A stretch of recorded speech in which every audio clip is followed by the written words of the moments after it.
Allah jelaskan di ayat itu apa keinginan orang yang sudah mati. Apa keinginan orang yang sudah mati, sudah masuk kubur, sudah lihat munkar nakir, sudah dibertanyakan Rabbuka, Madinuka, Man Nabiyuka, dan sudah melihat gelapnya kubur, sudah melihat sempitnya kubur, tidak ada siapa-siapa yang membantu, hanya satu dia mohon kepada Allah.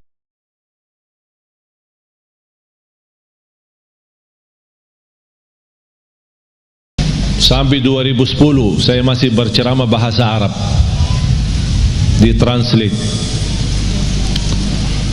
Ya lama-lama jujur saja membosankan. Awal-awalnya orang semangat mendengar, tapi lama-lama bosan ini. Apalagi yang terjemahin tidak begitu semangat seperti semangat penceramahnya.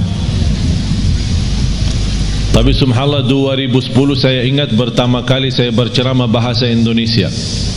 Bahkan waktu itu masih bahasa lucu. Sampai ada seorang ibu, mudah-mudahan ceramahnya begini aja, jangan lancar, supaya lucu katanya. Tapi subhanallah sedikit demi sedikit, saya tidak pernah ambil kursus bahasa Indonesia atau belajar bahasa Indonesia. Tapi saya selalu berdoa, ya Allah berikan kepada saya kemudahan bahasa yang bisa difahami. Faham enggak? Alhamdulillah. Kalau lancar tidak faham ya susah juga kan? Walaupun tidak lancar tapi anda faham. Dan inti daripada dakwah adalah memahami apa yang kita sampaikan dan bahkan menamalkan. Karena inti ilmu bermanfaat, manfaatnya adalah diikuti dengan amalun salih. Tak ada arti kalau bapa ibu datang jauh-jauh sampai ke tempat ini belajar ilmu, tapi pulang tidak ada penambahan amal. Ada nambahan ilmu tapi tidak ada tambahan amal. Padahal Allah Subhanahu wa taala menjaminkan kita bisa selamat dari kecelakaan dan kerugian itu dengan iman kita dan amalun salih. Sebagaimana firman Allah Subhanahu wa taala di suratul Asr, dan saya yakin Bapak Ibu semua hafal. A'udzu billahi minasy syaithanir rajim. Bismillahirrahmanirrahim. Wal 'asr. Innal insana lafi khusr. إلا الذين آمنوا وعملوا الصالحات وتواصوا بالحق وتواصوا بالصبر. صدق الله العظيم. Semua manusia, sampai Allah bersumpah, semua manusia dalam keadaan merugi. Innal insana, walaupun disebutkan al-insan itu satu, tapi yang dimaksud jenis manusia, seluruh manusia dalam keadaan merugi. Artinya merugi apa? Celaka dunia akhirat, tidak selamat dunia dan akhirat. Kenapa mereka tidak selamat? Karena mereka dengan segala kenikmatan yang diberikan oleh Allah tidak digunakan untuk mendekatkan diri kepada Allah. Tapi siapa ya Allah yang selamat dari kerugian itu dan dari kecelakaan? Yang memiliki 4 sifat. Illa alladhina amanu. Bisa terjamin tambahan iman dan tambahan ilmu. Semakin tinggi ilmu kita, semakin kuat iman kita. Kenapa sekarang umat Islam zaman ini lemahnya iman?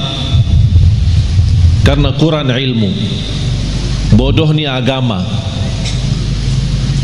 Indonesia negara yang terbesar penduduknya Islam sedunia, dan sayang sekali Indonesia yang terbesar tidak bisa baca Quran. Malu kita kan?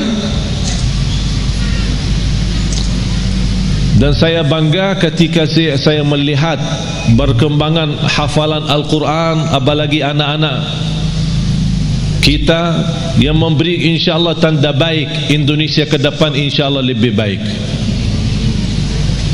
Contohnya barangkali Bapak Ibu sudah melihat Musa. Sudah nonton enggak TV? Ini orangnya ini langsung ini. Musa belum usia 6 tahun sudah hafal 30 juz. Sudah hafal, bukan khatam ya. Soalnya bahasa Jawa hafal sama khatam beda. Saya pertama kali datang ke Jawa, saya dengar orang mengenalkan anaknya, oh anak saya sudah khatam. Wih Allah, saya senang, subhanallah, umurnya segini sudah khatam. Masya Allah, 30 juz ya. Oh ya, kayaknya Ustaz salah faham ya. Bukan hafal, khatam. Iman khatam beda ya? Beda di sini. Katanya kalau khatam seumur hidup satu kali udah luar biasa. Oh pantas ada acara keselamatan.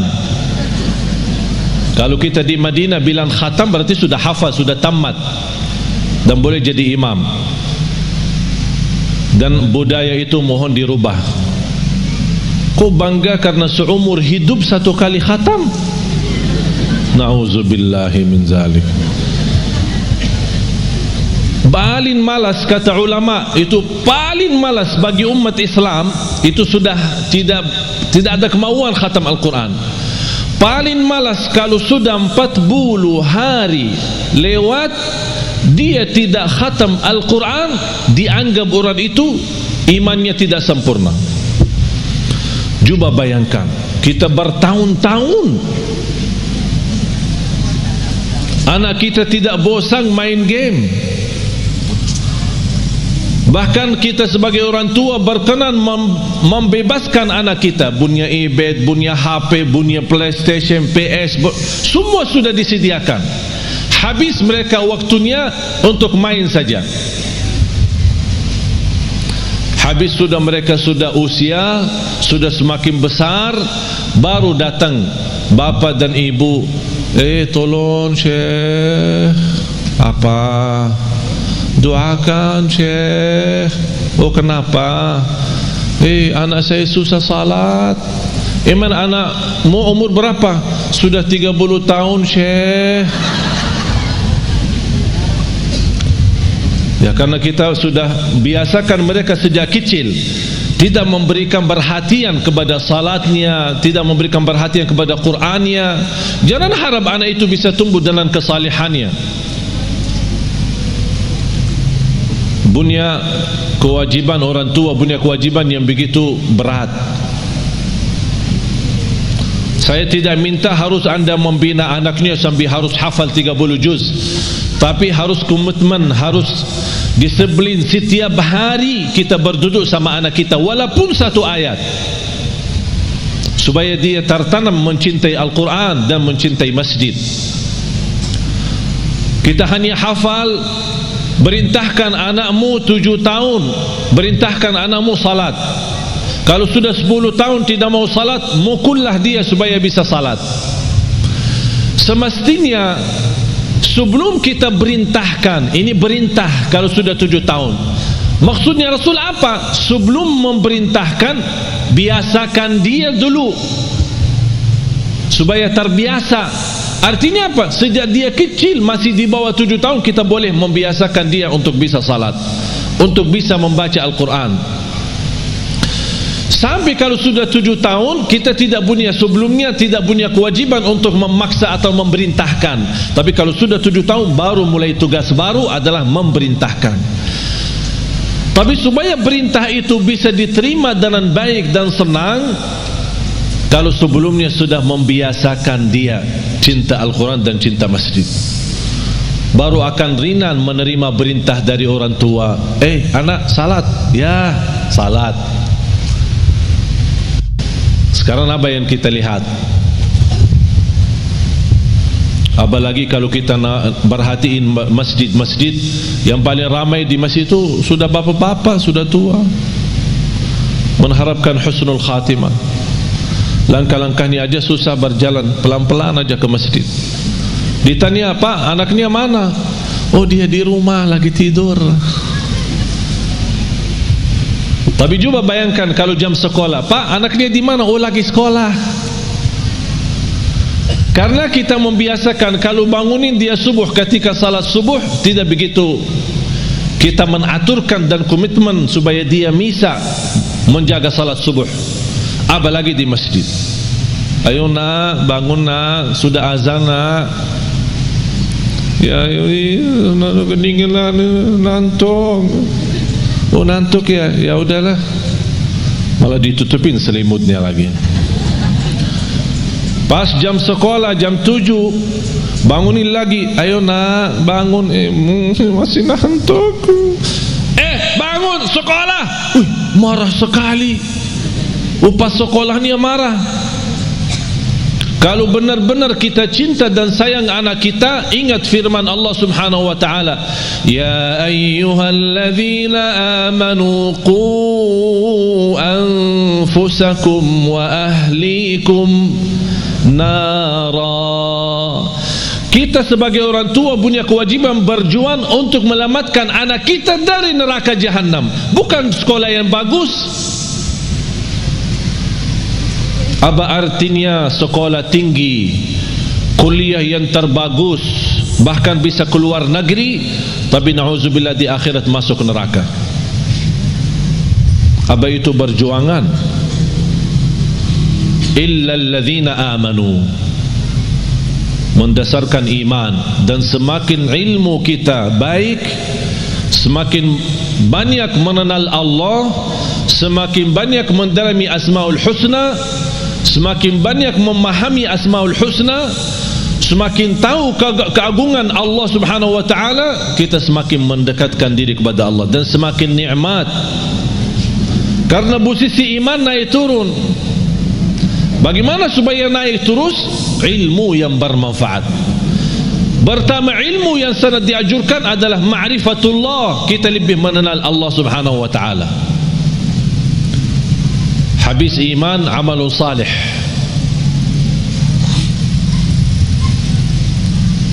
Dan amal salih itu kalau tambah iman tidak ada arti.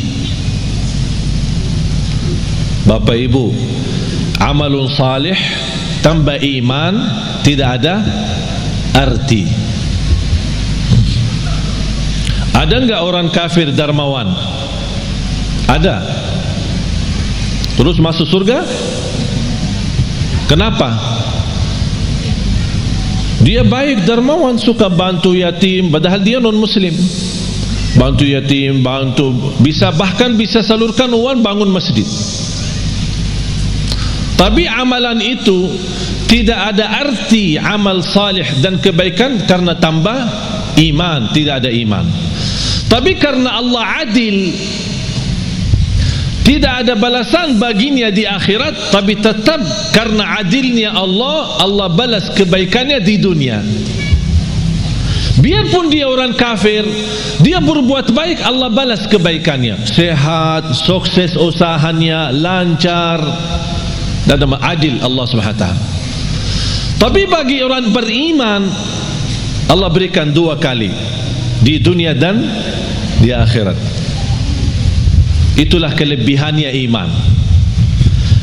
Oleh karena itu kalau kita membaca Al-Quran, selalu amal salih terlibat dengan iman.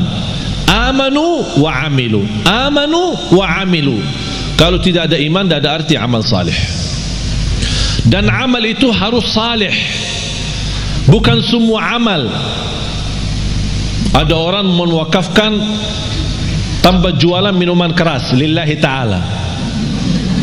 Amal kan? Saya nawaitu beramal.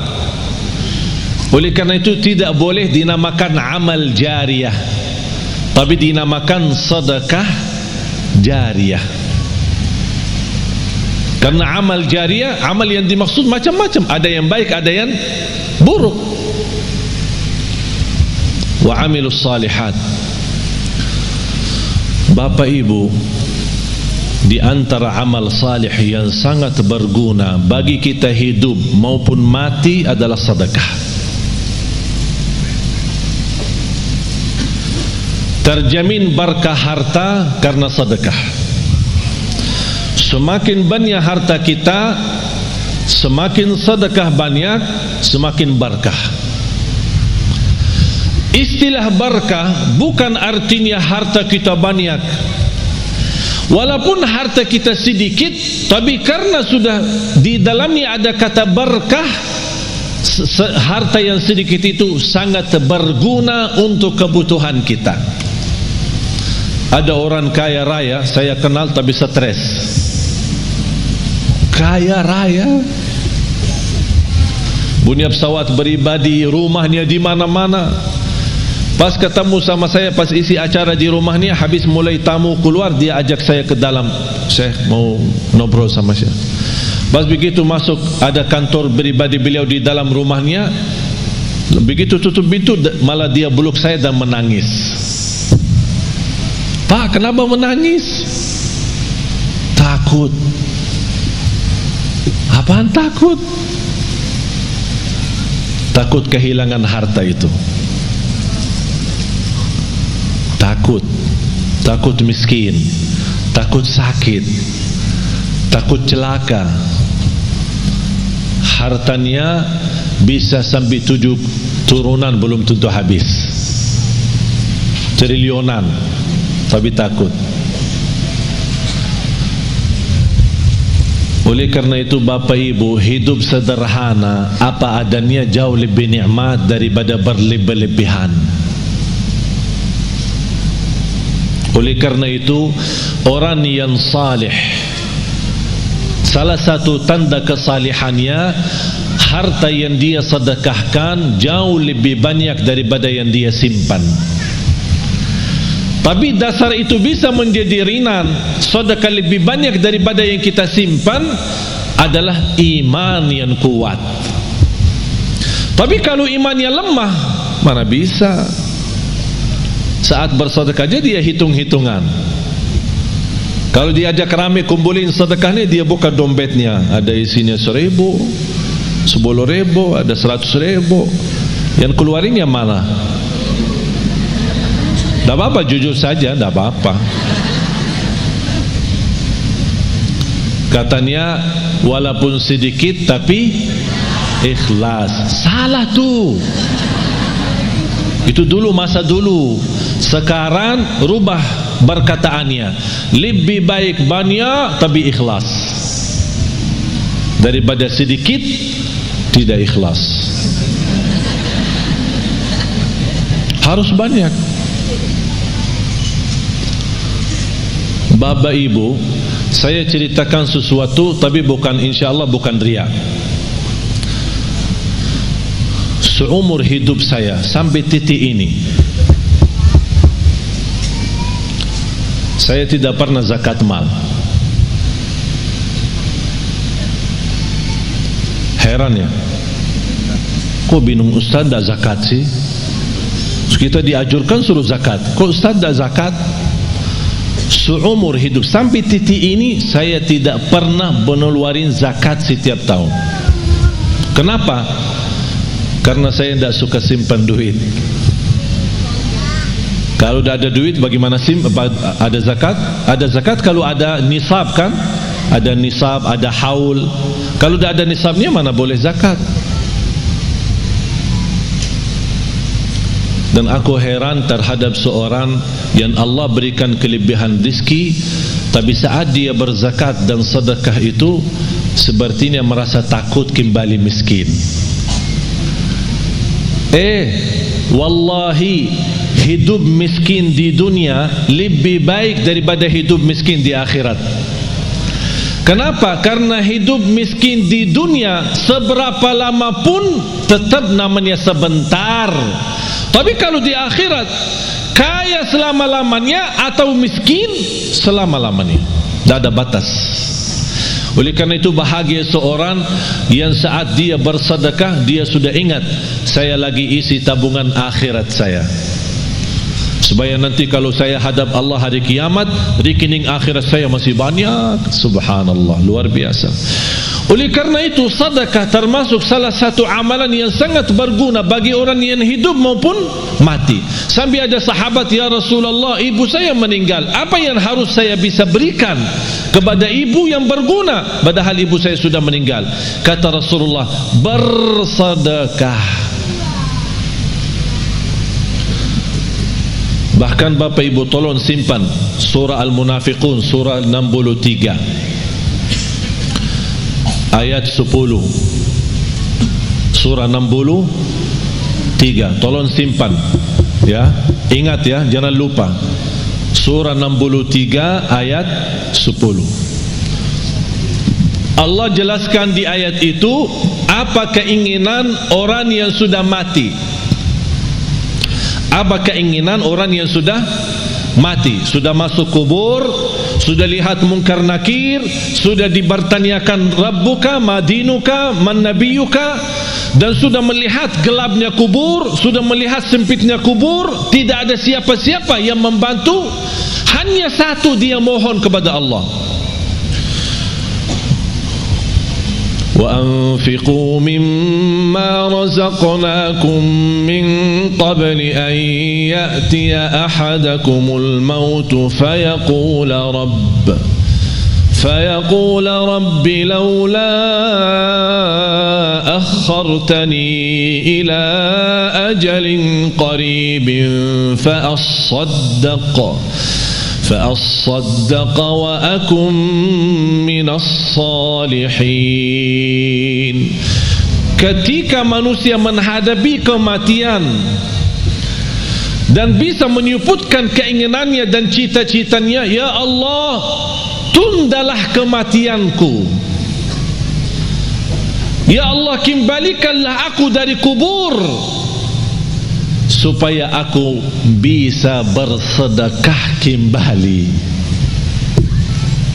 Bukan bisa salat malam, bukan bisa baca Quran, bukan bisa puasa Isnin Kamis, bukan bisa berbakti baik sama orang tua, bukan supaya saya bisa haji umrah, bukan saya bisa nikmati Ramadan. Semua itu baik, tapi satu yang dia sebutkan, supaya saya bisa bersedekah kembali. Kenapa? Ulama menjelaskan, kenapa orang yang menghadapi kematian dan masuk kubur ingin kembali ke dunia untuk hanya bisa bersedekah lagi? Karena dia sudah lihat begitu dahsyat pahala sedekah yang telah dia berikan. Oleh karena itu dia mengharap, ya Allah, kalau memang begini, tolong kembali lagi ke dunia, tundalah kematianku supaya harta yang saya masih simpan bisa saya habiskan di jalanmu. Allahu Akbar. Sedekah itu luar biasa. Bahkan saking indahnya sedekah itu, Allah berikan satu pintu khusus namanya babus sedekah di surga. Jadi ada orang punya kelebihan apa? Ini ada babus sedekah masuk. Seperti Sayyidina Uthman. Sayyidina Uthman ibn Affan yang terkaya. Tahu enggak Bapak Ibu, ada satu cerita barangkali Bapak Ibu pertama kali mendengar. Sampai sekarang jarak kita antara kita sama Sayyidina Uthman 1400 tahun. Sampai sekarang ada satu rekening di bank di kota Madinah atas nama Uthman ibn Affan radhiyallahu anhu. Sampai sekarang. Itu apa? Beliau kan orangnya dermawan, suka bersedekah. Di antara sedekahnya dia menwakafkan sumur air yang dimiliki oleh orang Yahudi. Orang Yahudi ketika di zaman Rasul, orang Muslim mau minum, dia jual mahal. Jadi orang yang mampu bisa beli, orang yang tidak mampu tidak bisa. Kata Sayyidina Uthman begini, satu hari saya bayar, satu hari saya bayar untuk umat Islam. Jangan tolak orang, biar apapun, seberapapun diambil, biarkan saja. Dan satu hari untuk kamu. Jadi kontrak, satu hari buat saya, satu hari buat kamu. Tapi apa yang terjadi? Di hari giliran Sayyidina Uthman, orang Yahudi suka mensusahkan orang Islam untuk menambil air. Beralasan air hari ini kurang, air hari ini tidak lancar, air hari sumurnya tidak begitu penuh. Banyak macam alasan membuat orang merasa kesusahan. Dapat berita oleh Sayyidina Uthman ibn Affan radhiyallahu an, langsung datang ke orang Yahudi, saya tawarkan, saya mau beli sumur itu. Orang Yahudi cintaannya harta. Dia berkata, kalau berani saya bayar, saya jual mahal mahal banget. Tapi karena Sayyidina Uthman radhiyallahu anhu tidak pernah menghitung-hitungan kalau saat di jalan Allah, berapapun harta, berapapun biayanya, saya yang beli. Begitu sudah jadi membeli sumur air itu, kata Sayyidina Uthman, ya Rabbi, saksikan sumur ini wakaf lillahi ta'ala sampai hari kiamat. Sampai titik ini penghasilan sumur air sama kubun, ada satu kubun namanya kubun Sayyidina Uthman, dibeli sama, karena bukan hanya sumurnya, dibeli kubunnya, kubun kurma. Semua penjualan hasil kurma daripada airnya di mana-mana pun masuk ke rekening Sayyidina Uthman. Sampai dia meninggal dunia masih ada bergilar hartanya, terus berjalan. Subhanallah. Bapak ibu, sedekah itu luar biasa, terjamin husnul khatimah dengan sedekah. Wallahi, tidak ada orang yang istiqamah dan cinta sedekah pasti dapat husnul khatimah. Selamat dari kecelakaan, selamat dari kematian buruk. Kalau kita bilang kecelakaan termasuk kebakaran, bahkan disebut dalam hadis selamat dari kematian mendadak. Karena salah satu ciri hari kiamat, akhir zaman, banyak meninggal dunia mendadak. Pas naik mobil meninggal, pas lagi makan meninggal, mendadak namanya. Supaya selamat dari mendadak, jangan sampai kita mati dalam keadaan buruk maupun mendadak, jagalah sedekah. Allah lindungi dari kematian mendadak, dari kematian buruk, dari kematian kecelakaan. Bahkan sedekah itu menjaminkan ridha Allah. Sedekah itu membadamkan kemurkaan Allah. Kalau Allah lagi murka sama kita, Allah marah sama kita, supaya Allah angkat kemarahannya lewat apa? Bukan haji, umrah, puasa, tidak ada, sedekah. Terjamin terhapus dosa kita lewati sedekah. Semua yang saya sebutkan ada lebih daripada 100 manfaat daripada sedekah. 100 manfaat. Bahkan sedekah itu bisa menjadi berkah bagi keturunan kita. Siapa yang ingin punya anak salih salihah, jagalah sedekah. Siapa yang ingin berbakti baik sama orang tua, walaupun orang tua sudah meninggal dunia, lewati sedekah. Oleh kerana itu Bapak Ibu, setiap anda bersedekah dimanapun, tolong jangan lupa nawaitu untuk orang tua. Bahkan ada satu riwayat diceritakan ketika orang tua meninggal dunia, mereka dalam keadaan susah, dihantarkan oleh malaikat membawa cahaya kepada mereka. Begitu mereka melihat munculnya cahaya dari jauh, mereka membuka matanya dan memperhatikan, itu dari mana cahaya itu? Cahaya yang menenangkan. Malaikat menjawab, ini cahaya sedekah anakmu. Subhanallah. Bahkan sedekah termasuk salah satu amalan yang melindungi kita dari siksa kubur. Semua kita akan sama-sama masuk siksa kubur. Semua akan masuk kubur. Rumah kita yang baru, tahu enggak rumah yang baru? Belum ya? Belum pernah ke sana ya? Belum. Biasa kalau kita mau beli rumah, kita biasa survei kan? Survei, senang beli, tak senang cari yang lain kan? Kuburnya rumah kita yang baru, sudah disurvei belum? Survei. Harus tahu rumah saya yang baru di mana, posisi saya di mana nanti, tetangga saya siapa, apakah dekat jalan raya atau dekat mall. Tahu, harus tahu kuburnya di mana. Wallahi Bapak Ibu, salah satu yang membuat kita mudah bersedekah, kita ingat kubur rumah kita baru.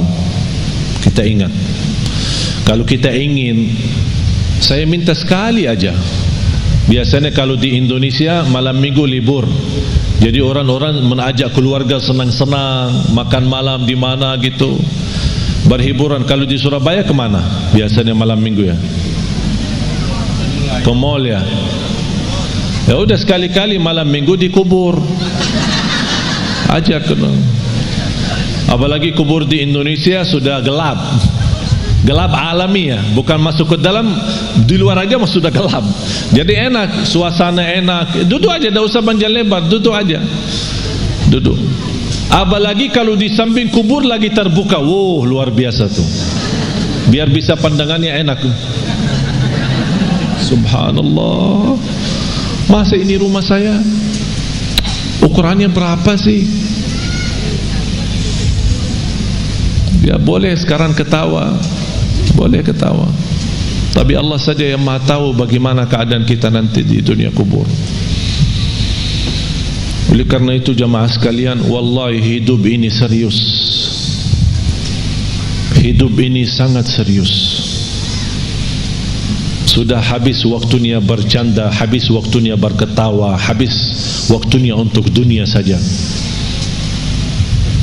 Dan banyak ciri-ciri, semakin banyak ciri hari kiamat, itu memberikan tanda hari kiamat semakin dekat. Bahkan yang lebih dekat adalah kematian. Tidak ada yang bisa jamin berapa sisa umur kita.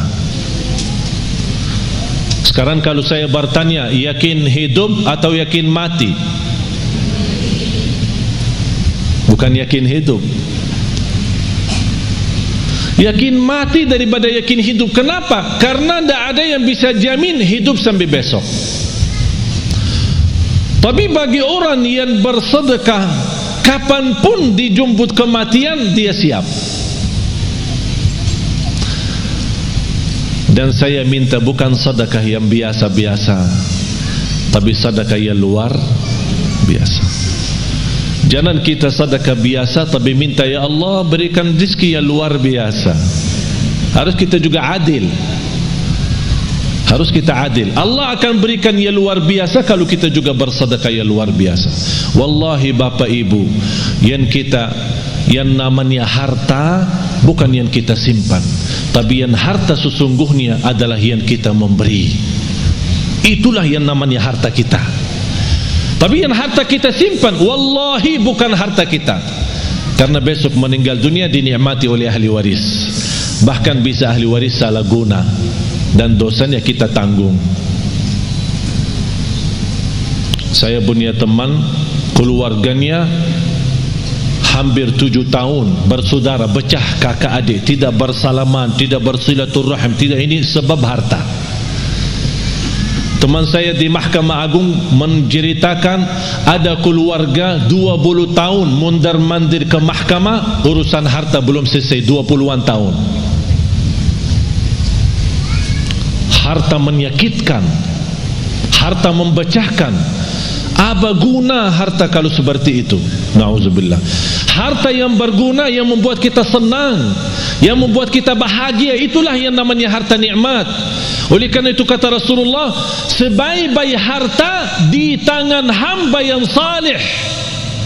Sebaik-baik harta di tangan hamba yang salih. Kenapa di tangan hamba yang salih? Karena hamba yang salih tidak pernah salah guna harta itu. Bahkan dia menjadikan harta jembatan menuju ridha Allah, menuju surga Allah. Jangan anda berkata, saya tidak bisa berikan apa-apa.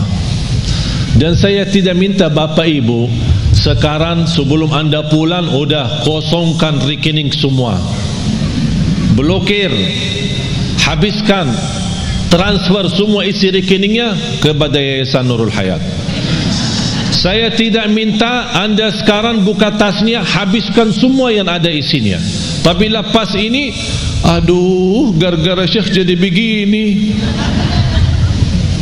Karena kita belum memiliki iman seperti Abu Bakar Siddiq. Abu Bakar Siddiq datang Sayyidina Umar ketika Rasul mau hijrah. Sayyidina Umar datang membawa separuh harta. Sayyidina Umar waktu itu cukup kaya, separuh. Jadi kalau punya 2 rumah, ikhlas 1 rumah. Kalau punya 2 mobil, ikhlas 1. Kalau punya 2 istri, ikhlas 1. Subhanallah, luar, separuh harta dia ikhlaskan. Sampai Sayyidina Umar merasa dirinya sudah begitu luar biasa berbuatan kebaikan, barangkali tidak ada yang terbayang. Siapa yang mau kurbani separuh harta? Kalau kita tabungan akhirat, tabungan rekening kita 100 juta, berani enggak 50 juta? Ya berpikir dulu, katanya. Berpikir dulu. Kalau mau masuk surga, Bu, kalau mau masuk surga mau bertanya suami dulu ya. Mau bertanya suami dulu ya. Banyak yang salah mengerti soal nafkah. Ada kewajiban nafkah dari bapa kepada istri. Ada namanya nafkah uang belanja. Uang belanja rumah. Jadi apapun yang di kebutuhan rumah diserahkan bapa kepada ibu, belanja sayur, belanja makanan, pokoknya semua kebutuhan rumah. Ini namanya nafkah umum, nafkah bersama. Tidak boleh disalahguna tanpa izin suami. Ada nafkah yang namanya pemberian dari suami kepada istri. Sayang, ini untukmu. Buat apa? Ya terserah. Ada orang ibu, suami saya suka kasih saya untuk beribadi setiap bulan misal 3 juta atau 2 juta. Tapi kadang-kadang saya bingung, kalau bersedekah apakah minta izin suami? Enggak. Itu namanya hakmu sendiri. Apapun digunakan tidak perlu minta izin suami. Tapi jangan uang beribadi yang diberikan oleh suami disimpan, uang belanja buat rumah disedekahin. Ditanya sama, ini kok habis makanan di rumah? Kemarin Syekh Ali ajak kita bersedekah, jadi saya salah keluarin uang belanja yang saya pakai. Itu yang harus izin suami. Bapak ibu jamaah sekalian, sedekah itu ketika Rasulullah SAW didatangi oleh Umar bin Khattab waktu hijrah. Ya Rasulullah,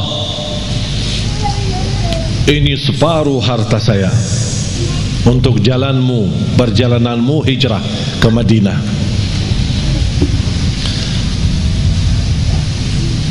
Rasulullah bertanya, apa yang kamu sisakan untuk keluargamu? Alhamdulillah masih tersisa separuh. Datang Sayyidina Abu Bakar,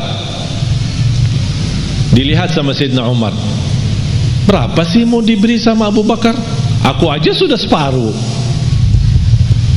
Tidak terbayang apa yang akan diberi oleh Sayyidina Abu Bakar. Ya Rasulullah, ini hartaku. Apaan ini? Ini hartaku semuanya. Apa yang kamu tinggalkan untuk keluargamu? Allah. Saya tinggalkan Allah. Sayyidina Umar berkata, saya tidak akan berani lagi lawan Sayyidina Abu Bakar. Tidak bisa lagi ini. Imana Sayyidina Abu Bakar istimewa sendiri. Tapi bapak ibu jangan coba-coba ya.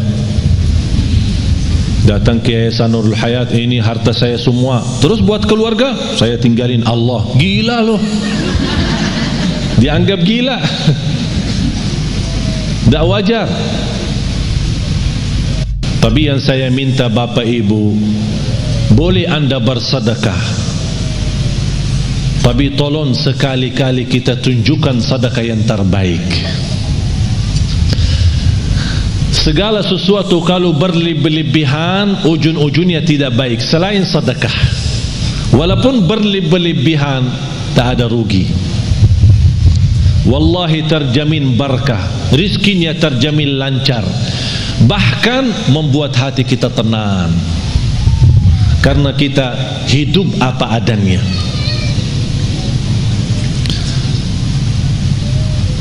Ada satu amalan yang saya harap bapak ibu bisa amalkan. Dan sebenarnya saya selama di Indonesia, saya melihat gerakan zakat di Indonesia cukup luar biasa. Tapi kenapa semakin banyak zakat mal tapi semakin bertambah kemiskinan? Padahal kalau kita lihat susunan rukun Islam, mulai syahadat, salat, zakat, puasa dan haji, terletak zakat di situ sebagai salah satu rukun Islam karena ujungnya untuk meningkatkan ekonomi umat. Tapi karena kita salah gunakan zakat, salah membagi zakat, menjadi akhirnya yang menerima zakat tetap menjadi tukang minta. Seperti beberapa waktu lalu di bulan puasa terjadi di Surabaya, membagi zakat 5.000. Sampai di kampung itu gesa-gesa orang, ada yang terinjak, ada yang terluka karena katanya zakat beroran 5.000. Ada di satu daerah 20.000. Ini bukan namanya zakat, dan bukan begitu ajaran Islam untuk menjalankan zakat. Saya pernah diajak sama orang kaya kepada salah satu pesantren. Dia bawa uang banyak. Bayanan saya, dia musarahkan kepada pesantren untuk kebinaan. Pas begitu sampai di sana, dia minta anak-anak santri dikumpulkan. Semuanya antri satu persatu dan dia kasih mereka 50 beroran. Habis itu dia minta sama, ya Syekh tolong ikut bantu bagi. Tak mau saya bagi, karena bapak itu salah menjalankan zakat seperti ini. Zakat itu lebih baik kita membina seorang, 2 orang, 3 orang, tapi bina total sejak dia kecil sampai besar. Dia anak yatim sampai dia tamat sekolah, bahkan kuliah sampai dia bisa mandiri sendiri. Itulah namanya zakat yang bisa membuat orang lain bisa hidup mandiri, bahkan besok dia bisa memberi zakat daripada menerima zakat lagi. Kalau kita kenal keluarga miskin, kita bisa memberikan modal bisnis dengan kontrol. Kita buat program dan kita tetap kontrol mereka supaya tidak salah guna modal itu. InsyaAllah yang pertama menerima modal dari zakat, besok dia sukses dan maju usahanya, dia akan memberikan zakat. Sampai datang satu waktu seperti Sayyidina Umar ibn Abdul Aziz, orang bawa zakat, wahai Amirul Mukminin, kami punya uang zakat tapi tak ada yang terima. Ternyata karena semua penduduk di zaman Umar bin Abdul Aziz adalah memberi zakat, tak ada yang menerima lagi. Kenapa? Karena zakat saat itu betul-betul untuk membina, bukan hanya sebatas bagi. Oleh karena itu saya harap termasuk Yayasan Nurul Hayat tolong difikirkan bagaimana cara orang-orang yang kita lihat dia baik, salih, salihah, tapi dibutuhkan pimpinan, dibina mereka supaya mereka bisa berusaha sendiri, berbisnis sendiri, apapun yang mereka mampu, apa itu dalam jahitannya, apakah itu dalam masakan makanan, apa itu, apa saja kemampuan mereka, kita bisa support mereka dalam modal zakat. Nanti dari situ awal-awalnya bisa 1 tahun 2 tahun dia tetap menerima, tapi besoknya insyaAllah terjamin dia akan memberi. Akhirnya lama-lama semakin sedikit berkurang menerima, semakin banyak bertambah memberi. Akhirnya di situ tambah kekayaan umat dan terlihat ekonomi umat Islam semakin membaik. Itulah inti daripada zakat. Oleh karena itu jamaah sekalian, kalau anda punya uang untuk zakat, jangan dipecahkan. Misal zakat mal 5 juta, jangan kasih anak yatim 50. Bina 1 anak yatim, bina 2 anak yatim, dan dibantu insyaAllah sama Yayasan Nurul Hayat. Kira-kira dibutuhkan pembiayaan bertahun, sekolahannya, kesehatannya, pakaiannya, semua segala, belajarannya, pendidikannya, apa yang dibutuhkan seorang anak di usia gini sampai 1 tahun, dihitungkan kira-kira biayanya berapa.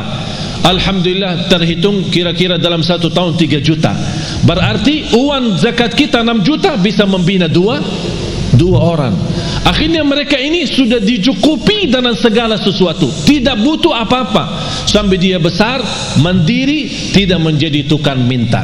Tapi kalau kita beri 50, 20, dia merasa tidak cukup untuk hidupnya, akhirnya dia terpaksa lari meminta sama orang lain untuk menutupi kebutuhannya. Itulah tersebar anak-anak kita selalu menjadi tukang minta, bukan menjadi berguna bagi negeri ini.